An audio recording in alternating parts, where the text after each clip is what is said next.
So we're thinking today about the fact that God mixes us as individuals into something even more amazing together. So as I look around this church at the individuals that we are, we're pretty good. We're amazing. We're if Donald Trump was here, he'd say we're the greatest church in the history of greatness.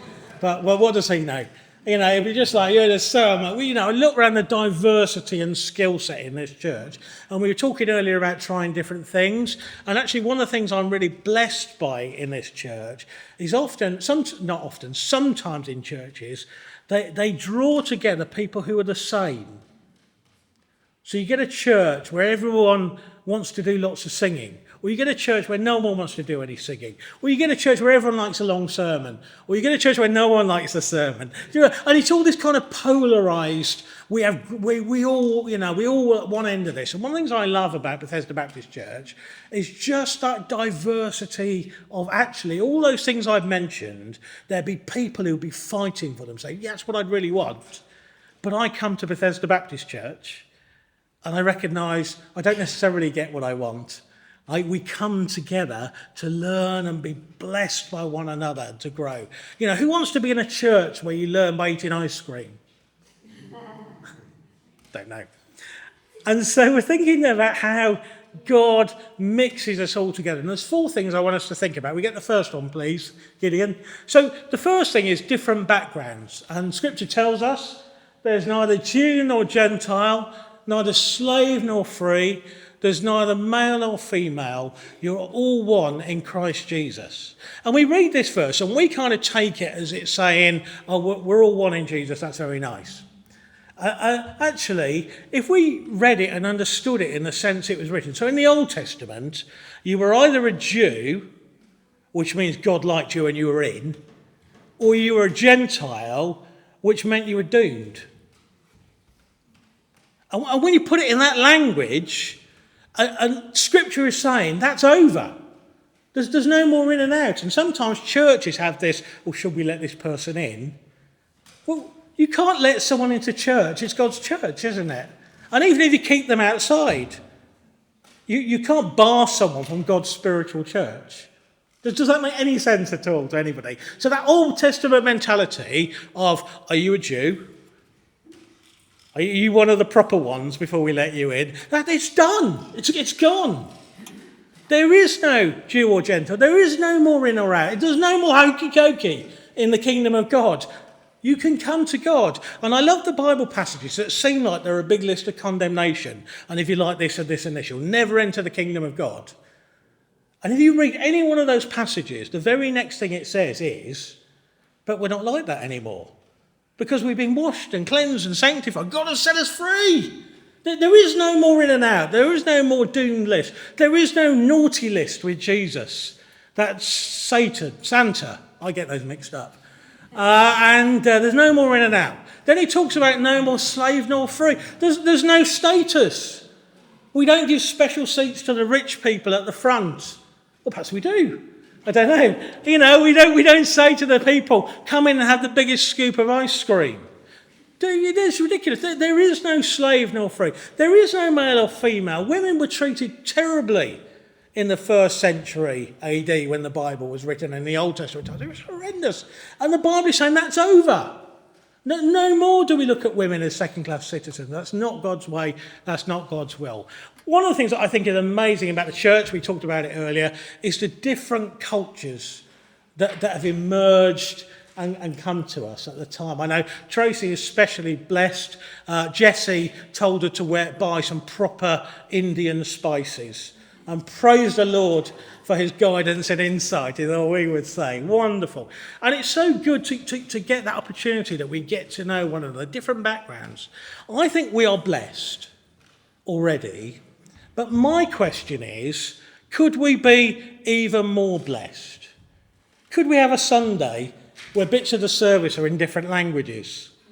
Where we say to someone, could you come and pray in your own language? And we'll have no idea what you're saying, so we'll have to trust you. Or even a song. Could we have a song in a different language? Or we listen to it on YouTube? Yeah. It'd be interesting, wouldn't it? Just to actually say, it's interesting to think we have this idea that when we're in heaven, we'll all be speaking English. And do you know, we might be, but I wouldn't want to be so sure.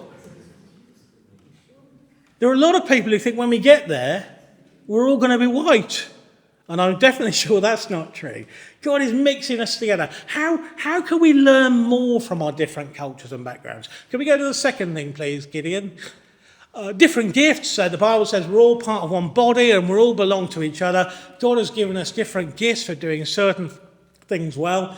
And it's been wonderful this morning to be blessed by our musicians. They've got here early, they've practiced, they've led us in worship, and I found that really inspiring this morning. That was great to be reminded we're in God's presence, we're thinking about who he is. You're not going to want me to lead you in musical worship. I just promise you now. You just really don't. And so it's a blessing, isn't it? As we people do different things. As we are seeing different gifts released into ministry, Beatrice is singing, other people are coming forward and saying, can I have a go at this? Prakash is working the sound desk. Different people in the past few months are taking things on. Great. How can we get more of that? How can we experiment? How can we take a chance? How can we say to people, do you know, if you have a go at something, it doesn't have to be perfect. That's not the kind of church we are. We don't need it to be. We just want to release people into having a go at what God has called them to. The third thing, I feel the ice cream calling. Different personalities. So thinking about Jesus' 12 apostles. Peter, who was incredibly impulsive. He jumped into the water with his coat on. Not great. John, who was very relational. John was a disciple who Jesus loved. In other words, they talked, they were close. John will be the sort... I imagine John as being the sort of person who would stop and say to Jesus, so are you? You know what I mean? I know you just turned water into wine. That was really impressive. But I want to know how you are. Do you know that kind of friendship? So there's John. You've got Thomas, who was thoughtful. We called him a doubter, and that's so sad, because he was really, when you read the stuff he did, it was amazing. He was just a thinker. He was just someone who wanted things to make sense in his head. Thoughtful. Matthew, the tax collector, used to rejection. Simon the zealot, a fighter and revolutionary. And if you're ever putting teams together, when you look at the diversity in the team that Jesus put together, it was a team that was doomed to fail. But it didn't, because Jesus was taking the lead. When you look at the differences. And the final thing I want to say, different personalities. I'll just come back to personalities. Actually, I think this is really important. This is something that a number of people have said to Tracy and I, that because we lead services in such different ways, because of just who we are, that's a real blessing. And so again, the question is, how do we see more of that? How do we look for what God is doing? And actually, how do we make sure that in the way that she or I lead services, that we're not excluding someone else who thinks, well, do you know, I would do it like that, but that's wrong, isn't it? And I just want to say to the front, there is no right or wrong in how you lead the service. If you're giving God the glory and pointing to him, we want to see that diversity and difference. And finally, last one, please, Gideon. Different experiences. So you've got David, the shepherd, who learns about caring for sheep before he becomes king. You've got Moses, who was trained to be a prince of Egypt, a leader of the people, and then he's called to lead the Jews. You've got Simon, one of Jesus' followers, who hated the Romans, Simon the Zealot. But you've got Matthew, the tax collector, who served them. How do you do that? How do you do that? How do you take people of such opposite political views, and I'm talking of hatred of political views, and say, let's be a team, it will be wonderful. And I just love that sense of that's what I want Bethesda Baptist Church to be. I don't want it to be a church of rights and wrongs. I want it to be a church where we come together and be the people who God has called us to be.